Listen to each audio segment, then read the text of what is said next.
Senhor, nós queremos agora, ó Pai, receber a Tua palavra no nosso coração.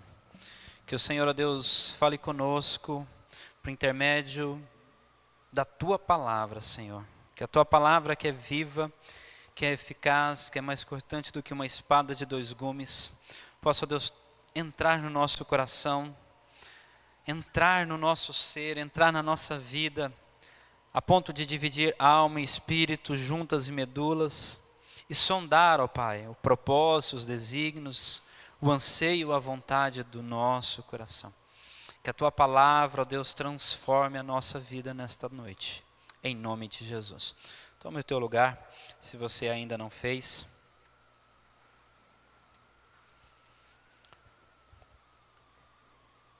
A prática e a atitude para com a palavra nos ajuda a superar as provações, a superar os dias difíceis, os momentos maus, ou como o próprio apóstolo Paulo fala à igreja de Éfeso, o dia mau.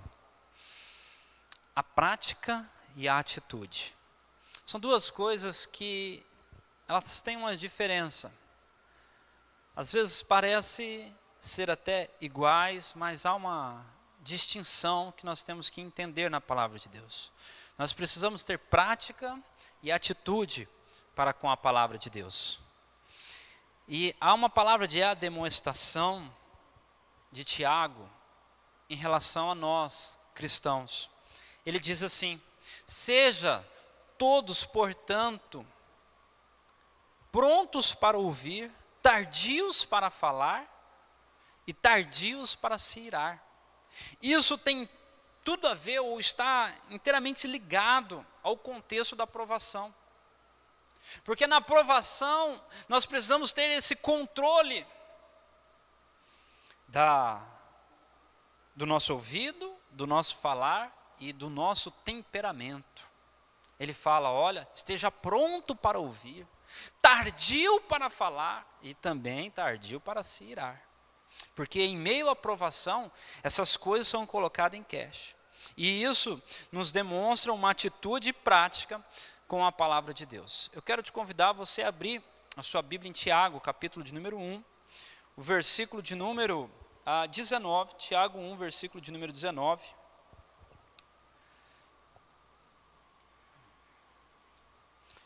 Para que você possa ter êxito em meio à aprovação, ou pelo momento que você esteja passando por ela, é preciso você ter dois comportamentos.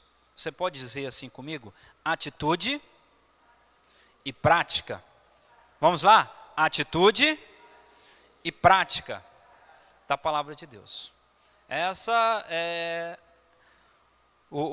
a ideia hoje de Deus para nós. Atitude e prática para com a palavra de Deus. Eu vou estar lendo, no momento que eu for lendo, eu já vou ministrando aqui a palavra para você. Diz assim o versículo 19, no versículo 20 do capítulo 1. Sabeis estas coisas, meus amados irmãos, todo homem, pois, seja pronto para ouvir, tardio para falar e tardio para se irar. Porque a ira do homem não produz justiça de Deus.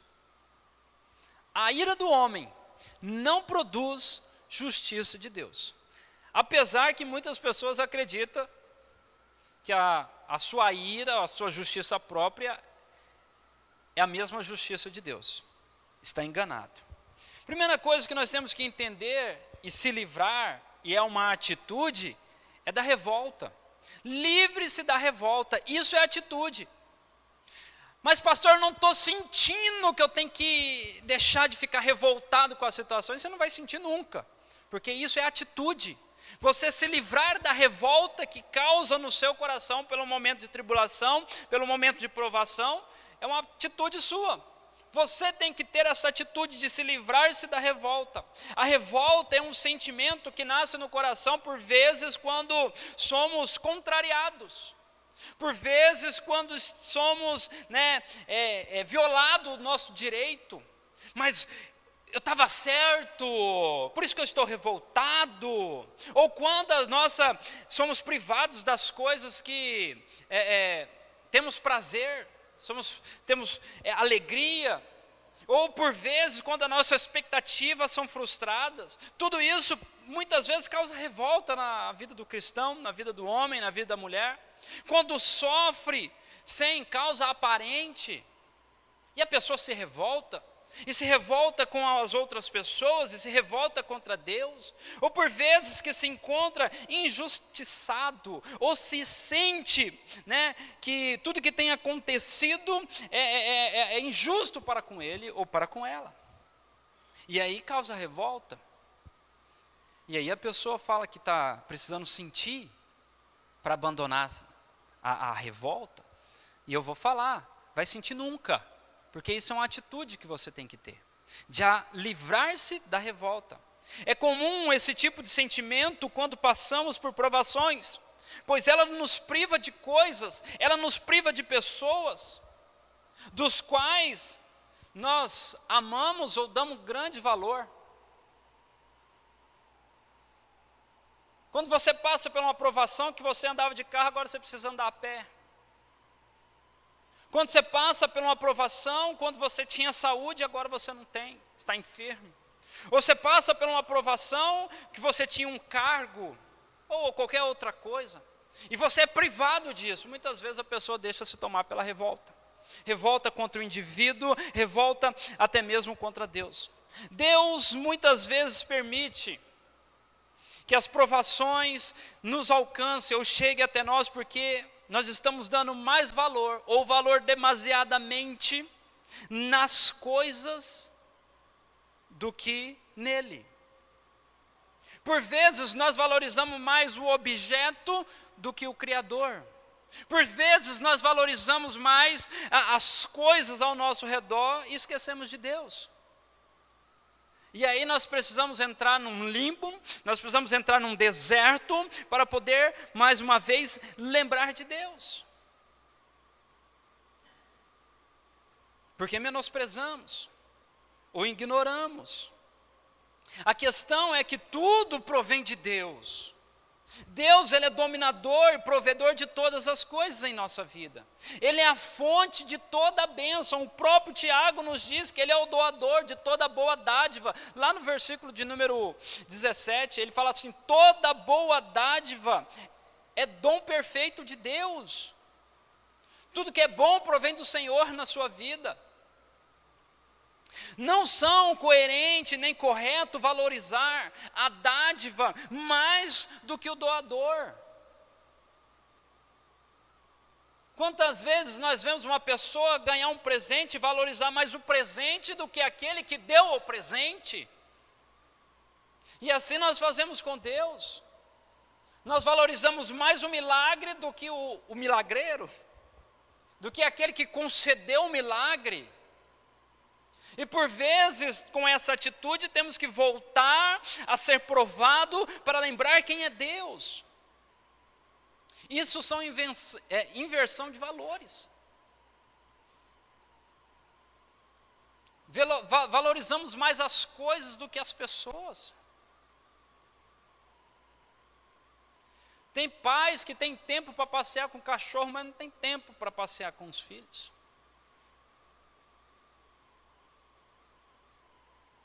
Tem tempo para assistir uma série, para ver um filme, um jornal, fazer qualquer outra coisa, um lazer, um esporte, mas não tem tempo para a família. Porque nós valorizamos mais as coisas. Aí vem uma dificuldade na família, uma dificuldade no casamento, e nós chamamos de provação, porque estamos valorizando coisas erradas. Estamos colocando o nosso coração em coisas erradas. Deus quer reordenar os valores na nossa vida. Por isso que Ele diz, no verso 19, Ele fala: olha, saiba essas coisas, amados irmãos. Todo homem, pois, seja pronto para ouvir, tardio para falar e tardio para se irar. Livre-se da revolta. Mas a revolta surge no coração de alguém que não consegue entender o propósito de Deus. Por isso que Tiago vai falar no capítulo 1 mesmo, lá no versículo 2, ele diz assim: considere motivo de grande alegria passar por breves provações, ou por diversas provações. Ou seja, tardio para se irar, tardio para ficar aborrecido, ficar irado, porque a provação ela é momentânea.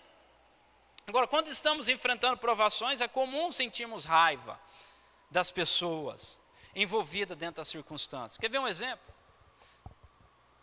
Você está indo com o seu carro, com a sua moto, e aí você passa por um cruzamento a qual a preferência é sua, ou o sinal está aberto para você, e vem um outro e bate em você.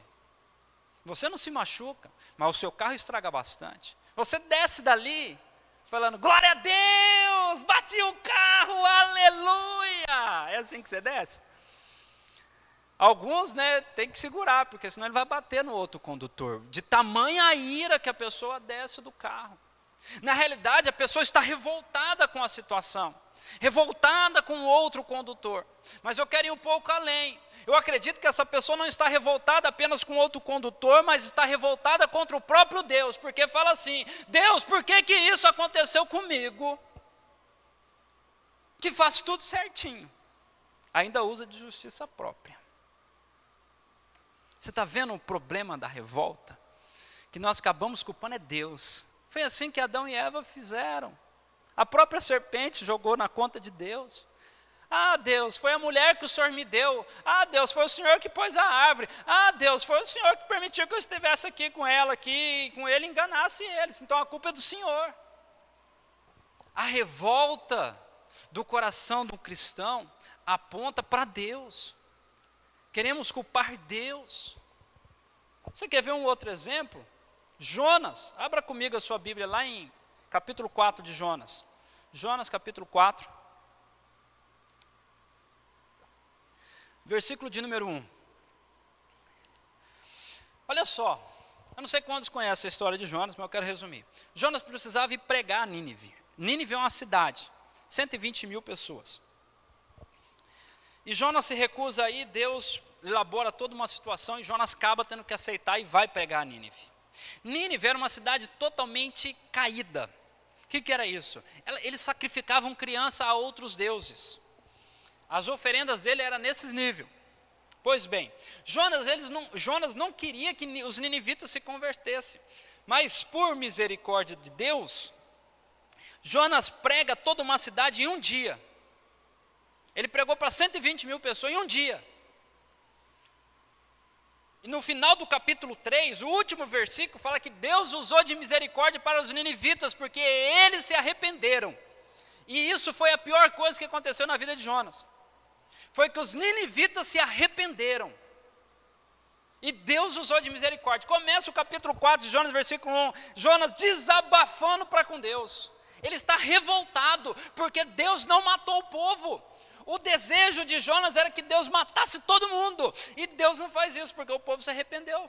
E Deus usou de misericórdia. E olha a revolta que ele diz. Mas isso desagradou extremamente a Jonas. E ele ficou... Sabe por que ele ficou irado? Porque Deus poupou o povo. Porque o povo se converteu. Tem cabimento. Olha o que diz o versículo 2. E orou ao Senhor e disse, Senhor, não foi isso que eu disse? Ele dando uma dura em Deus. Deus, eu falei que o Senhor era misericordioso, eu falei que o Senhor ia usar de misericórdia com eles. Por isso que eu não queria pregar para esse povo. Ele diz isso. Não foi isso que eu disse? Estando ainda na minha terra, por isso eu que me apressei a fugir para Tarsis, pois eu sabia que és Deus compassivo e misericordioso, longânimo e grande em benignidade, e que te arrependes do mal. Olha a revolta desse pastor, olha a revolta desse líder, olha a revolta desse cristão, porque Deus está usando com misericórdia. Pastor, isso não é mais para os nossos dias. Quantas vezes nós enxergamos no semblante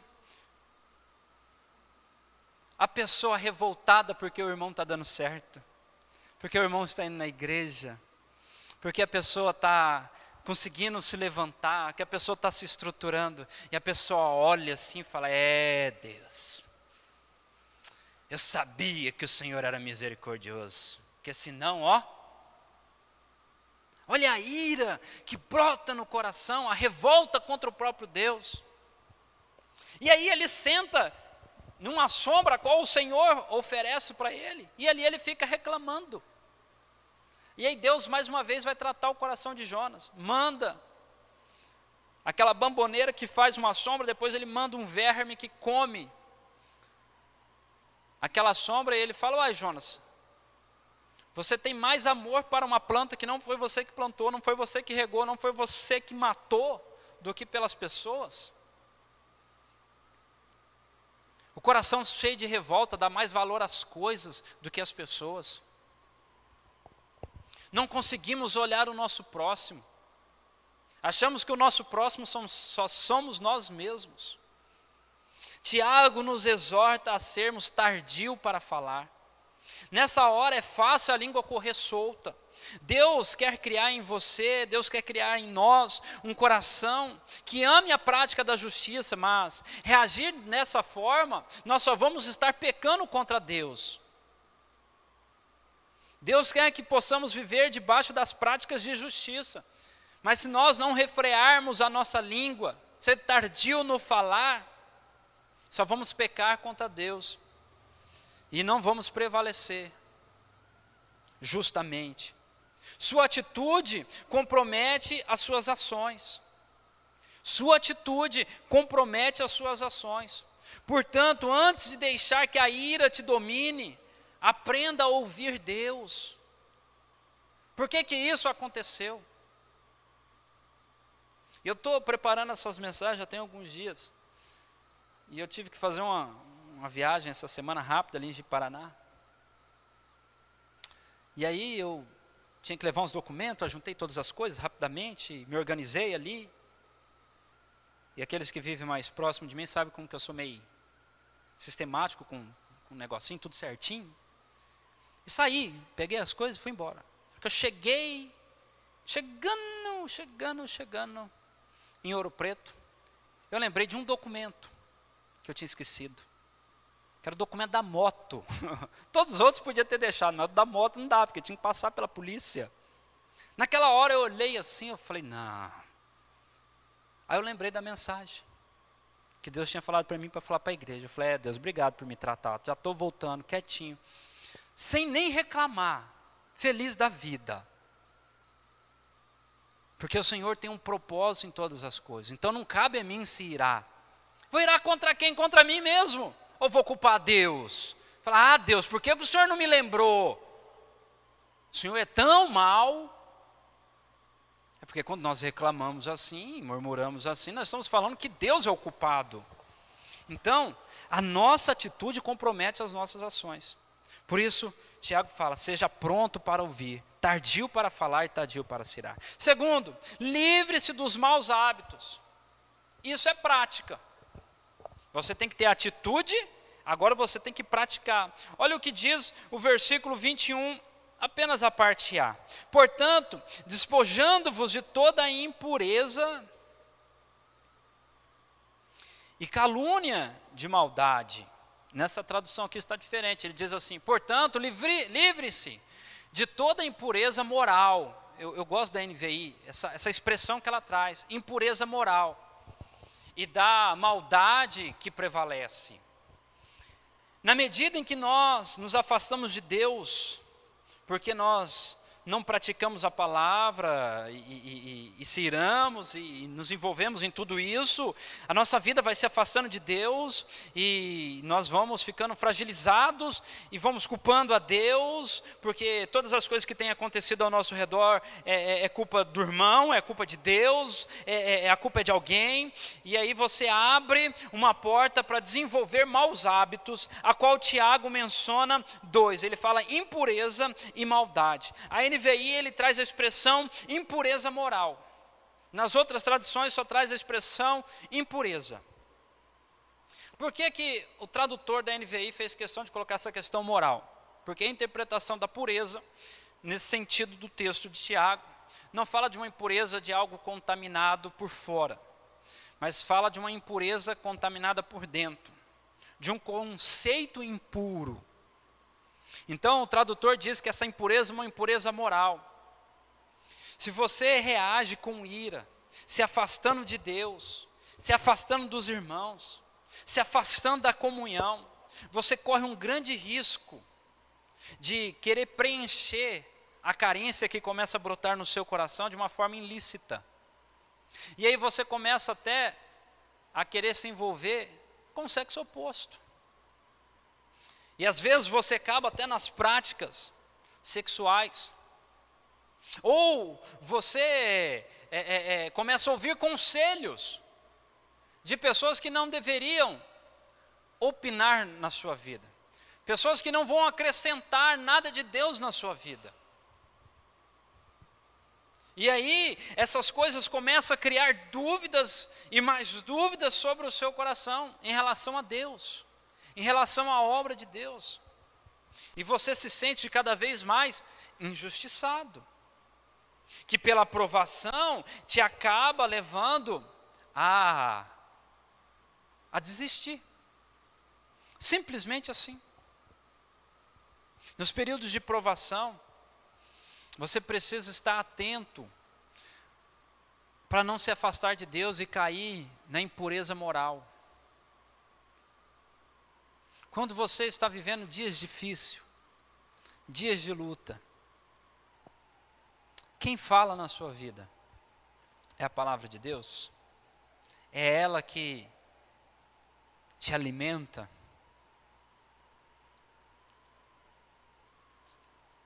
Ele diz também da maldade. Ele fala assim que as provações podem nos levar a ficar revoltado com pessoas. E aí nós começamos a tramar a maldade. Porque a revolta, o ápice dela é produzir a maldade. Porque ela começa a ficar incontrolável. Ela gera um sentimento de vingança. Ou de um desejo de fazer o mal. Ou prejudicar o outro. Uma pessoa dominada pela maldade se torna amarga, escrava das suas motivações. Ah, se eu não posso ter, ninguém pode ter mais. Fulano ou ciclano fez isso comigo, ele precisa ou ela precisa sofrer. Ele vive na expectativa que o mal vai recair sobre a outra pessoa, até a hora. Deus, pesa a sua mão. Ah, meu Pai. Olha um coração ressentido de maldade. Senhor, vinga o teu servo. Ó, oração de crente desviado. Né? Você está vendo? O que a ira gera no coração? A maldade. A revolta. Vive maquinando uma forma de prejudicar o outro, ou os outros. Tal pessoa já não é mais livre, mas se torna escravo da maldade. Porque está aprisionado nisso. Terceiro, busque a palavra. Busque a palavra. Isso é uma atitude. Versículo 21, na parte B, ele diz assim: acolha com mansidão a palavra em vós, implantada, a qual é poderosa para salvar a sua alma. E é interessante aqui que ele coloca salvar o quê? A alma, não é o espírito, é a alma. A palavra que é poderosa para salvar a alma. Porque essa pessoa aqui é crente, amém? Ela aceitou Jesus. Talvez ela foi até já batizado. Só que a alma está com problema. Lembra na escola bíblica que nós falamos essa semana passada? Sobre espírito e alma. Nós falamos que há três salvações. Salvação do espírito, que nós somos salvos no dia da nossa conversão. Sozo. A salvação da alma. Nós estamos sendo salvos. É uma salvação contínua. Nossa alma é o quê? Transformada. Há uma transformação na nossa alma. Semana passada nós falamos só sobre transformação da alma. E esse texto diz que a palavra, ela gera essa salvação na nossa alma, essa transformação na nossa alma. E seremos salvos, que é a salvação do corpo. O texto diz: guarde essa palavra, receba essa palavra, fique com essa palavra, acolha essa palavra com mansidão. Porque ela é apta para salvar a sua alma, ela é poderosa para salvar a sua alma. Isso é uma atitude para com a palavra. As provações às vezes nos confundem, parece que tudo está dando errado, tudo aquilo que parece que estava no seu controle agora fugiu, né? Parece que naquilo que você acreditava, você não está podendo acreditar da mesma forma. A sua confiança parece que está meio falhada, parece que Deus não foi fiel com você completamente no trato que Ele teve com você, de cuidar, de zelar, de ser um pai amoroso. A provação, se nós não formos buscar na palavra, ela nos traz essa confusão, essa dúvida. Mas nós não podemos deixar nos iludir por situações adversas, situações difíceis, só porque nós não compreendemos totalmente o que está acontecendo sobre a nossa vida. Acima de tudo, nós temos que permanecer na verdade, a respeito do caráter de Deus e para com a sua palavra. Paulo fala a Timóteo, na sua segunda carta a Timóteo, capítulo 2, verso 1, ele diz assim: fiel é a palavra. No verso 13 ele diz assim: se somos fiéis, ele permanece fiel, pois de maneira nenhuma pode negar a si mesmo. Fiel é a palavra de Deus. E se nós permanecermos fiéis, o Senhor operará o milagre dele no momento certo em nossa vida. Só que nós temos que permanecer. E esse é o grande segredo, permanecer. Tem pessoas que não permanecem. Permanece nada. Ela é a única, a palavra de Deus é a única forma ou recurso de manter você firme durante um momento ou um dia de provação, e que também é a única que vai te conduzir à vitória. Sadraque, Mesaque e Abidnego, Daniel capítulo 3, verso 4. O rei Nabucodonosor determinou uma ordem. Ele fez uma estátua, e a hora que tocava lá a sirene, todo mundo tinha que ajoelhar e adorar a imagem. Todo mundo, todos, do grande ao pequeno. Sadraque, Mesaque e Abidnego falou assim: nós não vamos fazer isso, porque nós só adoramos a Deus. Um falou para o rei, e não fizeram. Aí, sempre tem os fofoqueiros de plantão, né? Foram lá e falaram para o rei, falou: tem 3, e trabalha para o senhor, está aqui no palácio.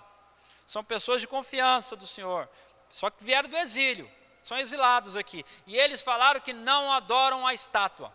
O rei se irou. O texto diz em Daniel 3, se eu não me engano, do verso 14 em diante, fala que o rei se irou. Uma pessoa irada é problema. Mandou chamar os 3. Falou: nós estamos aqui, a sirene vai tocar, a estátua está ali, vocês vão ter que ajoelhar. Ele falou assim: não precisa tocar a sirene não, nós não vamos se dobrar não. É uma pessoa convicta na palavra, não é?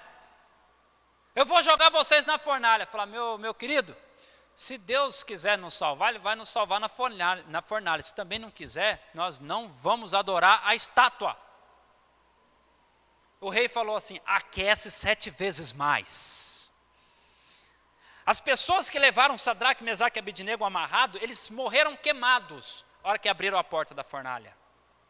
Eles morreram queimados. E jogaram os 3 lá dentro. Está lá os 3. E eu penso que música que eles começaram a cantar lá dentro, porque eles fizeram alguma coisa. E de repente o rei olha lá adiante, vê uma janelinha assim, que você olhava dentro da fornalha, de longe. Ele falou assim: mas não foi só 3 que jogaram lá dentro? Foi. Por que eu vejo 4 lá dentro? Manda tirar aqueles de lá. Quando sai, só sai 3. Eles não cederam. Às vezes não pode oferecer um copo de cerveja para você que você já se cede. Às vezes não pode oferecer uma saidinha rápida que você já se cede todo. Não pode oferecer uma propina que você já... Não pode colocar outra coisa com concorrer com Deus que você já esquece Deus e vai fazer a outra coisa. Por quê? Não está permanecendo na palavra. Não é pregação, meu querido irmão e amigo que nos ouve aqui, que vai resolver a sua vida. O que vai resolver a sua vida é a palavra de Deus. Vira para a pessoa do seu lado, dá um sorriso, fala, está acabando. Mas o que vai resolver a sua vida é a palavra de Deus. Fala assim, o que vai resolver o seu problema é a palavra de Deus. É porque as pessoas acham que há uma oração mística. Já viu aquele negócio? Chama o fulano para orar. Ou vamos na casa do Beltrano que lá ele ora. E a vida da pessoa continua a mesma coisa, porque falta palavra na vida da pessoa. É palavra de Deus que muda a vida da pessoa. É prática na palavra. Sadraque, Mesaque e Abednego, eles não se negaram.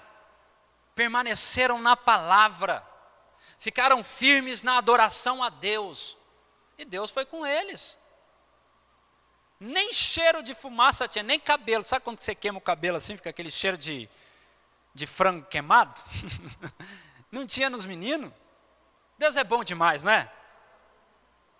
No mesmo livro conta a história de um outro rapaz, chamado Daniel. Inclusive o nome tem um livro dele, Daniel. O rei Dário. Daniel era amigo de Dário. Era tudo ali. Daniel era um braço direito, um homem de Deus. Daniel orava 3 vezes ao dia, todo dia. De manhã no almoço e à noite. Ele tinha essa prática. Ele jejuou logo quando ele entrou no exílio, na Babilônia. Um jejum que a vida dele foi transformada e ele impactou a geração dele. Era um homem que estava servindo a Deus num mundo ímpio, num mundo caído. As autoridades ali buscavam Daniel para tomar grandes decisões, para ajudar na administração. Mas aí a concorrência está aí, né? O inimigo sempre está pronto para armar para você. Aí tinha aqueles que tinham inveja de Daniel. Chegaram no cara e falaram assim, ó, é o seguinte, eu acho que você tinha que montar um decreto. Eu penso que você tem que montar um decreto. Que todo aquele que buscar, seja em oração, seja pessoalmente, seja de qualquer forma, resposta que não seja no Senhor, que esse seja jogado na cova dos leões, seja morto. Olha a proposta de uma lei. Isso é lei que se monte, irmãos.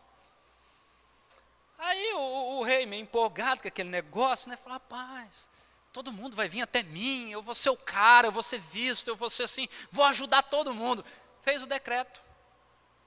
Aí, Daniel ficou sabendo disso, ele ora 3 vezes ao dia. Diz o capítulo de número 6 que Daniel continuou fazendo a mesma coisa, ele foi para o quarto dele, foi orar.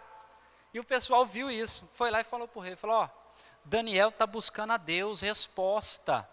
E o seu decreto diz que ele tem que morrer. Ele era amigo de Daniel, como que mata o homem agora? Ele ficou compadecido, ele falou, mas não tem como fazer outro. Não tem, porque se você não cumprir a lei, vai ficar feio para você.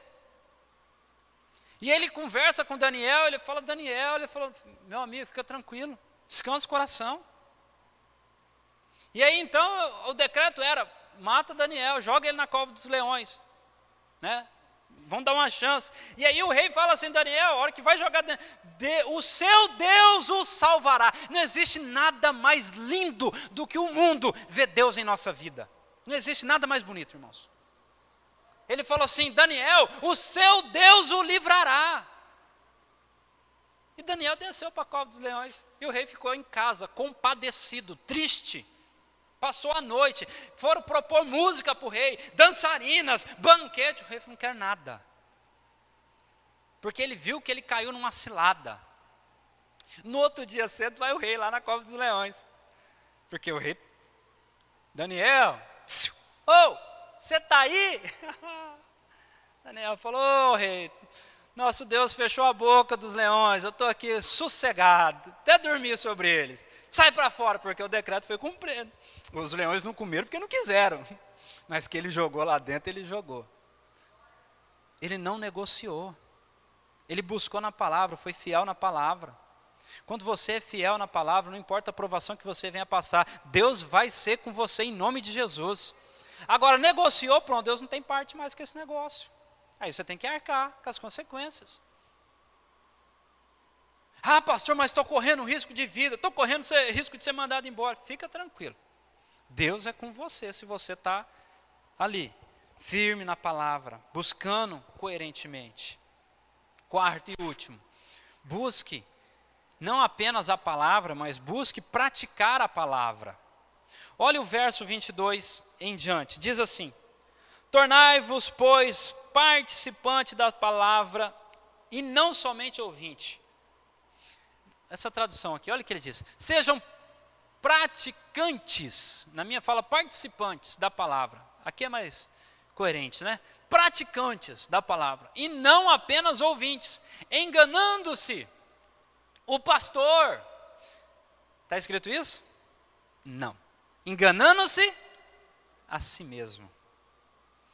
Seja praticante, não ouvintes, não apenas ouvintes, porque assim você engana a si mesmo. Porque se alguém é ouvinte da palavra e não praticante, assemelha-se ao homem que contempla em um espelho o seu rosto natural. Pois a si mesmo se contempla e se retira, e logo se esquece de como era a sua aparência. Eu não sei se você já fez isso, mas algumas vezes eu fiquei meio retirado em fazenda, e aí tinha esse negócio de ficar no espelho, lá, se olhando. E se você ficar muito tempo sem se olhar no espelho, logo você assim começa a fugir da sua mente os seus traços de semelhança. Faça um teste, fica assim, uma semana sem olhar no espelho para você ver como que fica. Quando você olha assim, você fala, opa, essa pessoa está diferente. E Tiago fala assim que aqueles que só ouvem a palavra e não praticam são como esses. Que eles olham no espelho. Aí, passa um tempo, deixa de olhar, logo se esquece como era. Mas olha o que ele diz mais na palavra do Senhor. Mas aquele que considera atentamente a lei perfeita, a lei da liberdade, nela persevera, não sendo ouvintes negligentes, mas operoso praticantes, esse será bem-aventurado no que se realizar. Se alguém se põe ser religioso, deixando de refrear a língua, antes engana seu próprio coração, e a sua religião é vã. A religião pura e sem mácula para com o nosso Deus e Pai é esta: visite os órfãos e as viúvas nas suas tribulações, e a si mesmo guardam-se incontaminados pelo mundo. Quero concluir aqui rapidamente trazendo uma alusão desse texto. Não basta apenas nós ouvirmos a palavra, nós somos recomendados a praticá-la. Você precisa praticar a palavra, você precisa pôr em prática a palavra de Deus na sua vida. Ouvir versus prática. O verso 23 e o verso 24 trata muito bem sobre isso. Não adianta ser meros ouvintes da palavra, ser um bom espectador de culto. Senta aí, fica nos ouvindo quietinho. Não adianta fazer apenas isso.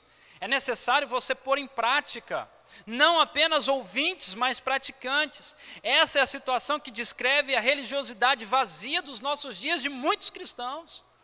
Muitos estão se iludindo, pensando que por cumprir umas formalidades de culto religioso, estão quites com Deus. Não, está tudo certo, eu fui no culto domingo. Deus não pode me cobrar mais nada. Tiago diz que esses estão enganando-se a si mesmo. Pensa, a pessoa enganar a si próprio. Não basta ouvir ou ler uma bela, desafiadora mensagem, uma pregação, um texto bíblico. Você precisa colocar ela em prática. Ouvir e praticar. Ouvir e praticar. Ouvir e praticar. Porque é uma recompensa aos que praticam a palavra de Deus. Ele diz assim: haverá uma recompensa aos que praticam, porque bem-aventurado será naquilo que fizer. Aquele que pratica a palavra de Deus, aquilo que ele faz, aquilo que ele tenta fazer, ele será bem-aventurado. Ele será bem-sucedido, ele terá bom êxito. Tiago recomenda 2 práticas para a gente encerrar. Primeiro, refreia a língua. Refreia a língua. A prática de refrear a língua, de segurar ela dentro da boca. Verso 26 ele diz assim: se alguém supõe ser religioso e deixa de refrear a língua, antes engana o próprio coração, e a sua religião é vã. Tiago está falando que a maledicência na língua é perigosa. Ele fala que os maldicentes, por mais religioso que pensam ser, na realidade, a religião dele não vale de nada. A religião dela não vale de nada. É uma religião vã. Em outras traduções fala vazia. Precisamos refrear a língua. Eu quero que você pense rapidamente. Quando você passou por uma aprovação, ou talvez está passando, como que foi o teor da sua conversa com as pessoas? Sabe aquele... Como que foi? Você se exaltou, se irou? Você consegue se lembrar? Como que você se comportou? Você conseguiu segurar a linguinha dentro da boca? Que nem diz o pastor Sérgio, você bebeu, encheu a boca de água para não falar o que não precisa falar? Ou havia muita queixa, muita reclamação, muita murmuração? Como que é? Quando você está no dia mal, como que é o teor das suas conversas? Talvez você fala, o pastor, o negócio está pegando. Aí eu te recomendo o Salmo de número 141, versículo de número 3. Grave esse texto, escreva lá, imprima, coloca na geladeira, no espelho lá da sua casa. Ele diz assim: põe guarda, Senhor, põe guarda na minha boca. Vigia a porta dos meus lábios. Eita Jesus, hein? Senhor, põe guarda na minha boca. Vigia as portas dos meus lábios. Há muito tempo atrás, eu sofri um acidente. Eu fui cometido de um acidente, que eu tomei uma pedrada e quebrei o maxilar. É, pastor, o senhor tomou pedrada? Depois eu te explico como que foi essa história.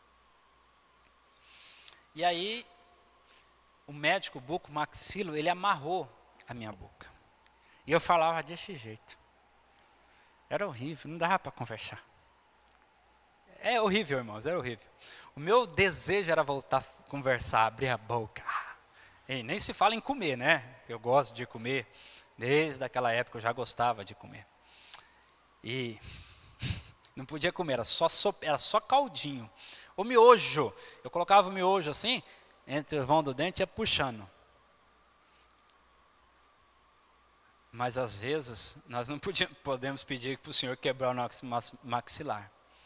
Mas nós temos que falar: Senhor, põe travas na nossa boca, põe guardas, nos ajuda a dominar essa serpente que há aqui dentro, aqui, ó, aqui, fica que gosta de esparramar um veneninho.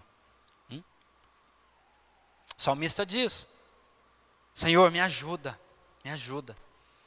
Como que foi o teor da sua conversa? Você precisa fazer essa oração? Então faça. Fala: Senhor, me ajuda.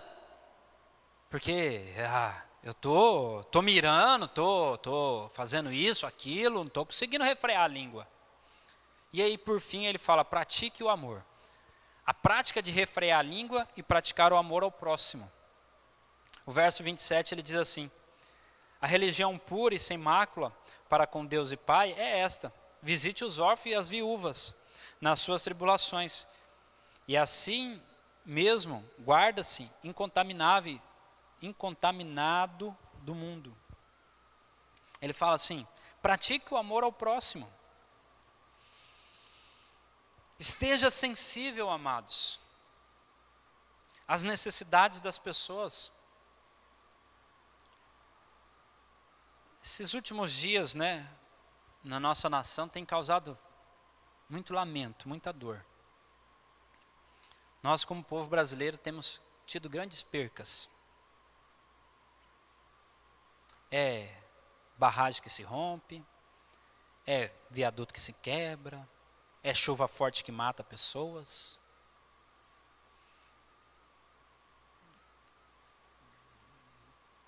E agora, alojamento que pega fogo, mata 10 crianças.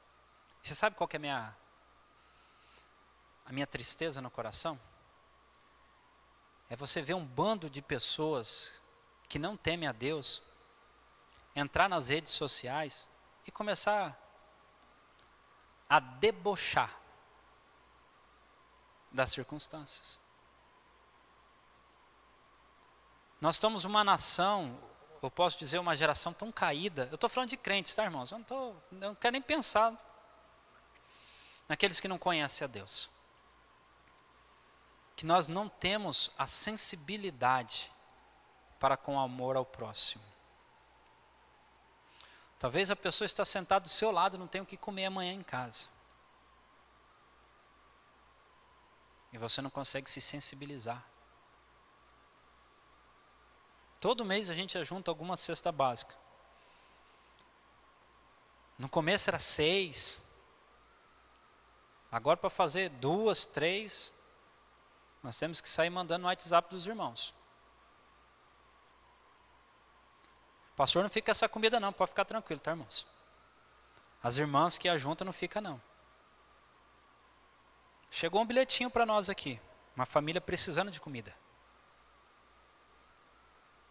Eu tenho uma família que eu sei que está precisando.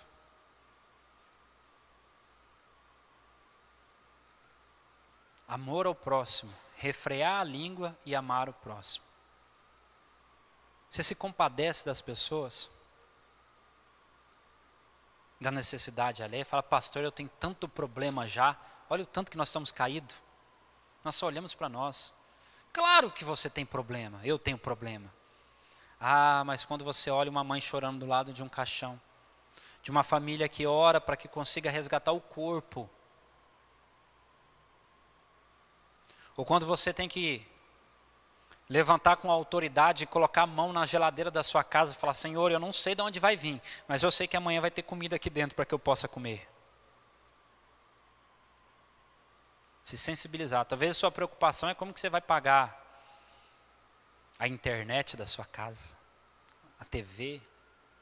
Agora a moda é a energia elétrica. Tem pessoas que nem energia tem mais. Mas não é energia elétrica, não tem energia para mais nada. É se compadecer. Tiago fala de 2 personagens. Ele fala do órfão e das viúvas. Que na realidade esses 2 personagens, esses 2 grupos, nos simbolizam todos aqueles que estão em desvantagem na nossa sociedade. Estão necessitando de compaixão e ação concreta. É ter atitude e prática. Nós oramos, mas nós precisamos ter atitudes também e práticas para com as pessoas. Eu quero encerrar contando uma história que eu li essa semana. Diz que uma mulher chegou em casa desolada. Ela é formada em direito, estava desempregada e foi fazer a prova da OAB e não passou. Chegou em casa deprimida, querendo desistir. Uma mulher cristã, revoltada, estudou tanto e não passou. Ela entra para o quarto dela e começa a chorar, desanimada com ela mesma. De repente, bate na porta da casa dela. Era 5 crianças, 4 meninos e uma menina. pedindo comida. Aí ela vai ajuntar uns alimentos, levar para aquelas crianças viram assim e falam: tia, aquele sorriso no olho que a criança tem, deixa a gente tomar banho na piscina da senhora. Menina é uma coisa extraordinária, né? Deixa a gente tomar banho Não, a piscina está suja. Não, deixa, a gente não tem problema. Não, sabe aquela piscina que já está verde assim, que não limpa? A pessoa está revoltada, não tem tempo mais para nada. Não, deixa a gente tomar banho, mas está suja. Não, tia, não tem problema não. Nós vamos roçar o quintal da senhora, nós vamos dar uma limpada, nós limpa até a piscina se a senhora deixar, está muito calor. Aí uma daquelas crianças vira para ela e fala: tia, a senhora é tão bonita. A senhora parece uma atriz da Globo. Aí ganhou o coração da mulher, né? A casa da senhora é tão bonita. Então aquela mulher começa a cair em si. Que ela tinha tantas coisas. E não estava conseguindo olhar para o próximo. Então ela deixa aquelas crianças entrar, tomar banho na piscina suja. Aí ela senta ali e fica observando aquelas crianças. Numa felicidade, aqueles meninos. E pulava na piscina. Claro que ela não permitiu as crianças limpar o quintal, não. E aí, de repente, ela caiu em si. Que as crianças estavam pedindo comida. Ela falou assim: vocês já almoçaram hoje? As crianças falaram: não. Nós não almoçamos. Ela correu lá, pegou o macarrão. Pegou algo mais fácil de descongelar, que é salsicha, né? Salsicha é fácil de descongelar, né? Picou uma salsicha, fez uma macarronada.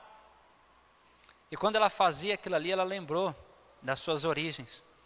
Que quando ela era pequena, vivia numa cidade com os pais, no interior, onde ela não tinha piscina, ela não tinha casa, o acesso ao estudo era muito pouco, e o que ela tinha era macarrão com salsicha.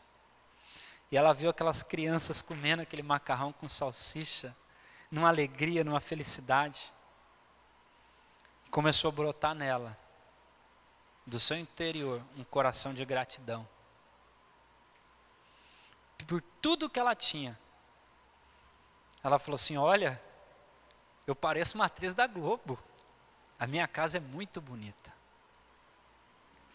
Você sabe que existem milhares de pessoas no mundo, hoje, dia 10 de fevereiro, que queria ter o que você tem? Você sabia disso? Não porque eles são soberbos e querem o que é seu. É porque eles não têm. Às vezes nem onde morar. Então ame o próximo.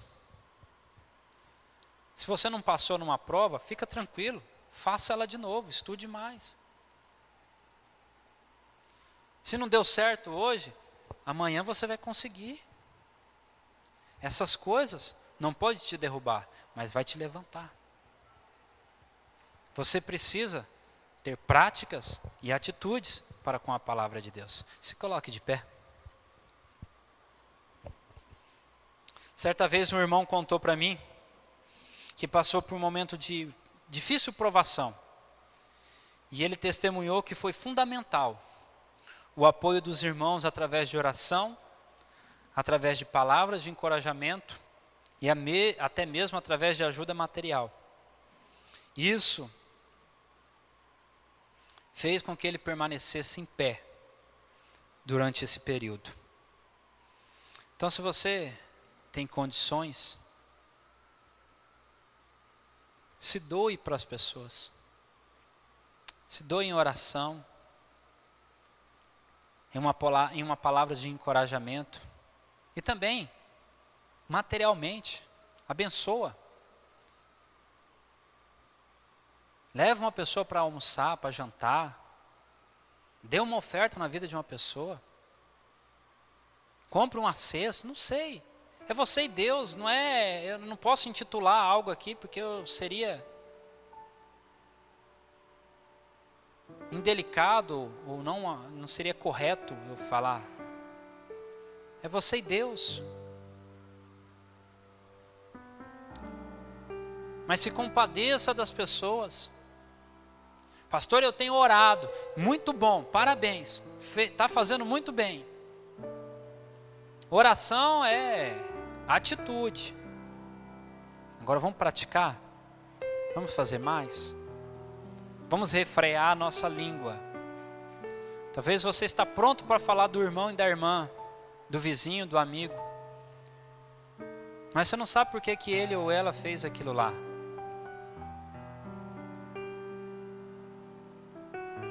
Mas você está pronto para falar, a língua está comichando, está coçando. Refreia a língua do mal. E ame o próximo. Você vai esperar a pessoa cair para você ajudar? Para você se colocar lá e falar, ó, estou aqui.